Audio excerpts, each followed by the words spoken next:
Real estate మార్కెట్లో investment చేయలేక వాళ్ళు ఎంత లాస్ అయ్యారనేది చాలా సినీ ప్రముఖులు చాలా మంది చెప్పడం మనం వినే ఉన్నాం సోషల్ మీడియాలో. అదేవిధంగా రీసెంట్గా గతంలో వచ్చినటువంటి ఒక పవన్ కళ్యాణ్ చిత్రం అత్తారింటికి దారేది సినిమాలో కూడా ఒక ఆలితో ఒక సీన్ ఉంటుంది. ఆపర్చునిటీ అనేది ప్రతిసారి అందరికీ రాదు. ఆపర్చునిటీ అనేది వచ్చినప్పుడు ఏ విధంగా యూజ్ చేసుకోవాలి అనే దాని గురించి ఒక సీన్ మొత్తం ఇచ్చే 10 lakhs సార్ హ్యాండిల్ చేయలేడు.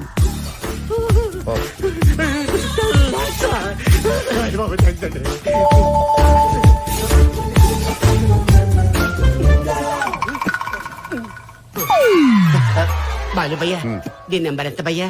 నువ్వు చెప్పింది రైట్ రా బాలు. వీడు ఎక్కువ డబ్బులు హ్యాండిల్ చేయలేడా? అరే ఎవడైనా 10 లక్షలు సూట్ కేసు ఇస్తే దాన్ని బద్దలు కొట్టి డబ్బులు తీసుకోవాలి కానీ సార్. నెంబర్ అడుగుతావేంట్రా? అవునండి. అరే పద్దు, నీ అదృష్టం మెయిన్ డోర్ తట్టిందిరా, కానీ దరిద్రం నీ మాస్టర్ బెడ్రూమ్ ముసుగుదని పడుకుని ఉంది. అందుకే ఈసారికి ఈ 1000 రూపాయలు తీసుకొని లాయించే. ఇలాంటి ఆపర్చునిటీ ఏదైతే ఉందో అలాంటి ఆపర్చునిటీ రియల్ ఎస్టేట్లో ప్రతి ఒక్కరికి వస్తుంది.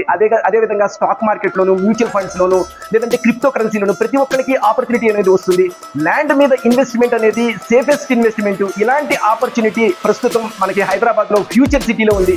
ఫ్రెండ్స్, ఫ్యూచర్ సిటీకి సమీప ప్రాంతంలో ఎవరైనా సరే ఈ రోజున ల్యాండ్ మీద ఇన్వెస్ట్మెంట్ చేయలేదు అంటే ఖచ్చితంగా భవిష్యత్తులో రిగ్రెట్ ఫీల్ కావాల్సిందే. ఎందుకంటే ఇప్పుడు ఉన్నటువంటి ఆపర్చునిటీ, ఈ సినిమాలో మనం ఒక సీన్ చూసాం కదా, ఇలాంటి ఆపర్చునిటీనే మీరు కూడా ఆది ఏ విధంగా అయితే మిస్ అయ్యాడో అలాగే మిస్ అయ్యేటటువంటి అవకాశం ఉంది. కనుక ప్రతి ఒక్కళ్ళు ల్యాండ్ మీద ఇన్వెస్ట్మెంట్ చేసే ఉద్దేశం ఉన్న వాళ్ళు ఖచ్చితంగా ఫ్యూచర్ సిటీకి సమీపంలో ఉన్నటువంటి బెస్ట్ ప్రాజెక్ట్ అయినటువంటి ఇండో కతార్ వారి మగధా ప్రాజెక్ట్ లో పెట్టుబడి పెట్టండి.